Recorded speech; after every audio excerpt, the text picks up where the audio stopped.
और अब शुरू करते हैं संभागवार बड़ी खबरों का सिलसिला और सबसे पहले रुक करते हैं जयपुर संभाग का, जहां की बड़ी खबर बता रहे हैं हमारे सहयोगी जियाउद्दीन खान। राजधानी जयपुर में 2 मई को हुए 2 सगी बहनों के साथ सामूहिक दुष्कर्म के मामले में प्रतापनगर थाना पुलिस को बड़ी सफलता हाथ लगी है। पुलिस ने इस पूरे मामले के अंदर 6 लोगों को धर दबोचा है और पूरा मामला के अंदर मुख्य सूत्रधार दोनों पीड़ित बहनों की बहन ही निकली। प्रतापनगर थाना पुलिस ने 2 सगी बहनों के साथ हुए सामूहिक दुष्कर्म के मामले में 6 जनों को गिरफ्तार किया। उसमें 3 नाबालिग आरोपी हैं। पुलिस के मुताबिक गैंगरेप करने वाले मामले में 1 महिला और 2 जने हैं गिरफ्तार किए हैं। गिरफ्तार आरोपियों में दयाराम, रविंद्र मीणा और पीड़ित दोनों सगी बहनों की एक बहन है। पुलिस की माने तो सगी बहन की दोनों पीड़ित बहनों से अनबन चल रही थी। इस अनबन के चलते सगी बहन ने अपने बॉयफ्रेंड के साथ मिलकर इस घिनौनी करतूत को अंजाम दिया। योजना के तहत सगी बहन ने अपने बॉयफ्रेंड के साथ साथियों के साथ मिलकर पहले दोनों बहनों का किडनैप करवाया, बंदूक की नोक के ऊपर उनके साथ गैंगरेप किया, फिर जयपुर के अंदर सड़कों पर छोड़ गए। पूरी घटना के बाद दोनों पीड़ित बहनें थाने पहुंची और आरोपियों के खिलाफ नामजद मामला दर्ज करवाया। इस घटना के सामने आने के बाद बहनों का जो रिश्ता था वो तार-तार हुआ, तो पुलिस ने तत्पर कार्रवाई करते हुए सभी को गिरफ्तार किया। लेकिन इस पूरी वारदात ने कई सवालिया निशान खड़े कर दिए हैं कि अब रिश्ते इतने कमज़ोर हो गए हैं कि एक बहन अपनी सगी बहनों से बदला लेने के लिए उनका दुष्कर्म करवाएगी। अब जोधपुर संभाग की बड़ी खबर बता रहे हैं सहयोगी राजीव गौड़। विश्व पर्यावरण दिवस पर जोधपुर में भी विभिन्न कार्यक्रमों का आयोजन किया गया, मगर जोधपुर के जयनारायण व्यास विश्वविद्यालय के कुलपति डॉक्टर पीसी त्रिवेदी द्वारा पहली बार की गई पहल के चलते 2 दिनों में पर्यावरण संरक्षण पर राष्ट्रीय और अंतर्राष्ट्रीय स्तर के 5000 से अधिक वैज्ञानिक और विषय विशेषज्ञ जुटे और बहुत ही महत्वपूर्ण जो विचार सामने आए हैं वो अब मुख्यमंत्री को भेजे जाएंगे, जो नीति बनाने में काम आ सकेंगे।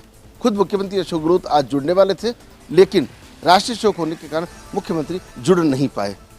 लिहाजा जिन पर्यावरण विशेषज्ञों का सम्मान होना था वह सम्मान नहीं हो पाया और प्रोफेसर जीताराम बिश्नोई के नाम पर जिस पार्क का शिलान्यास होना था वह शिलान्यास नहीं हो पाया। उधर जोधपुर में पर्यावरण दिवस पर विभिन्न कार्यक्रम आयोजित किए गए। खास तौर पर बात करें तो आरोग्य भारती की ओर से 1200 से अधिक गिलोय की बेलें ग्रामीण और शहरी क्षेत्र में राष्ट्रीय सदस्य प्रियंका झावक के नेतृत्व में लगाई गई। वहीं उमेद हेरिटेज कॉलोनी में 4 साल की मासूम गायत्री लूकड़ ने जिस तरीके से पौधारोपण करके आम जन को यही संदेश दिया कि बच्चों के विकास की तरह ही पौधों का विकास किया जाना चाहिए। इसके अलावा जोधपुर के अलग अलग क्षेत्रों में कई कार्यक्रम आयोजित किए गए। वहीं जोधपुर के लूनी क्षेत्र में खेजड़ी, जहां पर रेस्क्यू सेंटर बना हुआ है, वहां पर 32 से अधिक हिरण रखे हुए हैं और खरगोशों के अलावा साइबेरियन पक्षी भी हैं। मुंबई से आए पर्यावरणविद धवल सुराणा ने वहां पर चिकित्सकों और अन्य स्टाफ की व्यवस्थाओं की व्यापक व्यवस्था नहीं होने पर सरकार से आग्रह भी किया है कि अमृता देवी जिन्होंने पेड़ों को बचाने के लिए शहीद हो गए, उनके नाम पर जब रेस्क्यू सेंटर है तो उसकी सार्थकता साबित होनी चाहिए। अब रुक करते हैं कोटा संभाग का, जहां की बड़ी खबर बता रहे हैं सहयोगी भंवर एस चारण। प्रदेश की सियासत और खासकर कांग्रेस की भीतरी राजनीति में तूफान मचा देने वाले डोटासरा धारीवाल विवाद पर पटके जा रहे ठंडे छींटे बने हैं कोटा संभाग से आज की सबसे बड़ी खबर। इस पूरे मामले में कोटा दौरे पर आई उद्योग मंत्री शांति धारीवाल की आज प्रतिक्रिया सामने आई है और धारीवाल ने अपने राजनीतिक चातुर्य से इस पूरे मामले को एक तरह से घुमाने की कोशिश करते हुए कह दिया है कि सारा विवाद मीडिया का बनाया बतंगड़ है और ये केवल छोटी मोटी आपसी असहमति जैसा मामला है। धारीवाल ने कहा कि गोविंद सिंह डोटासरा हमारे पीसीसी चीफ है, इस नाते उनका पूरा सम्मान है, उनके आदेश की पालना है और जो विवाद की बात कही जा रही है वो असल में एक सहयोगी और मित्र के बीच में मामूली सहमति और असहमति जैसी घर की बात है। लेकिन डोटासरा के साथ उनकी वैसी कोई नाइतफाकी नहीं है जिस तरह की बातें मीडिया में कही जा रही है। लेकिन जब धारीवाल से ये पूछा गया कि जिन्हें वे अपना मित्र और सहयोगी कह रहे हैं वो तो असल में सोनिया गांधी से उनकी शिकायत तक करने की बात कह रहे हैं, तो धारीवाल ने एक बार फिर से अपने परंपरागत खिलंदड़ अंदाज में हंसते हुए कह दिया, ऐसा कुछ भी नहीं हुआ, ऐसा कुछ भी नहीं कहा गया, ये सब केवल मीडिया की बनाई हुई बातें हैं। चलिए आगे बढ़ते हैं बीकानेर संभाग की ओर, जहां की बड़ी खबर बता रहे हैं हमारे सहयोगी लक्ष्मण राघव। बॉर्डर पार से 300 करोड़ की तस्करी के मामले में संयुक्त जांच एजेंसियों ने जांच की तेज। आज नारकोटिक्स ब्यूरो के नॉर्दर्न रीजन के डीडीजी ज्ञानेश्वर सिंह बीकानेर पहुंचे। यहां बीएसएफ के डीआईजी पुष्पेंद्र सिंह सहित अन्य बीएसएफ अधिकारियों के साथ बॉर्डर का दौरा भी किया। ज्ञानेश्वर सिंह ने फर्स्ट इंडिया न्यूज़ से बातचीत में कहा कि तमाम पहलुओं पर हमारी नज़र है। गिरफ्तार किए गए ये दोनों युवक कोरियर मात्र हैं। हमारी कोशिश ये है कि इनके सरगनाओं तक पहुंचा जाए। इसके लिए इंटरस्टेट लिंक हो या इंटरनेशनल लिंक, ये सब हम खंगाल रहे हैं। इधर कोर्ट में पेश करने के बाद गिरफ्तार किए गए दोनों तस्करों को 7 दिन के पुलिस रिमांड पर भेज दिया गया है। तो कुल मिलाकर कहा जा सकता है कि 300 करोड़ की इस तस्करी के मामले में संयुक्त जांच एजेंसियां ये कोशिश कर रही है कि इस पूरे मामले के सरगना तक पहुंचा जाए और इसके लिए विभिन्न तार जोड़े जा रहे हैं। तो वहीं कई पहलुओं पर जांच की जा रही है। अब बात करते हैं उदयपुर संभाग की, जहां की बड़ी खबर बता रहे हमारे सहयोगी पुनीत चतुर्वेदी। विश्व पर्यावरण दिवस पर आज डूंगरपुर में 2 अलग अलग नजारे सामने आए। एक और नगर परिषद की ओर से वृद्धजनों की ओर से पौधरोपण कर उन्हें पर्यावरण की महत्व समझाया गया।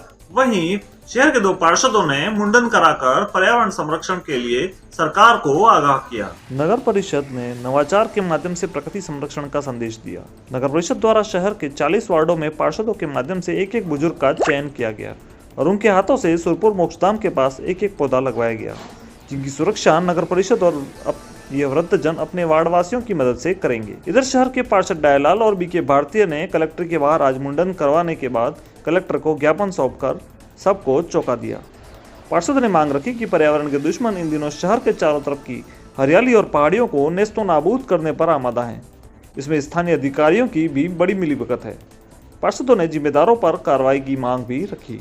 शहर के चारों ओर की पहाड़ियों और हरियाली की रक्षा के लिए पार्षदों की ओर से आज कलेक्टर के बाहर कराया गया मुंडन शहर भर में चर्चा का विषय बना रहा। इधर प्रशासनिक हलके में इसे लेकर चर्चा रही। वहीं अब देखना होगा कि नगर परिषद और राजस्व विभाग इन पहाड़ियों और हरियाली की रक्षा के लिए क्या कदम उठाता है। अब भरतपुर संभाग की बड़ी खबर बता रहे हैं सहयोगी रवि कटारा। राज्य बाल संरक्षण आयोग की सदस्य वंदना व्यास आज रही भरतपुर दौरे पर। भरतपुर के आरबीएम और जनाना अस्पताल का किया निरीक्षण।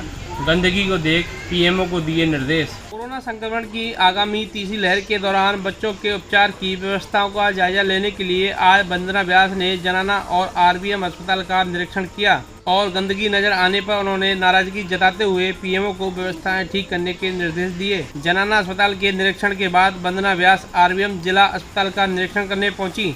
निरीक्षण के दौरान उन्होंने पीएमओ जिज्ञासा साहनी से दोनों अस्पतालों में बच्चों के कोरोना उपचार की व्यवस्थाओं के बारे में चर्चा की। वंदना व्यास ने बताया कि दोनों अस्पतालों में बच्चों के उपचार की व्यवस्थाओं को और बेहतर करने की जरूरत है। गंदगी को देखते हुए वंदना व्यास ने पीएमओ को निर्देश दिए, जिस पर पीएमओ ने बताया कि सफाई ठेकेदार को कई बार नोटिस दिया जा चुका है और इस मामले को लेकर उच्च अधिकारियों को अवगत भी कराया जा चुका है। इसके बावजूद भी कोई कार्रवाई नहीं की जा रही है। अजमेर संभाग की बड़ी खबर बता रहे हैं सहयोगी कौशल जैन।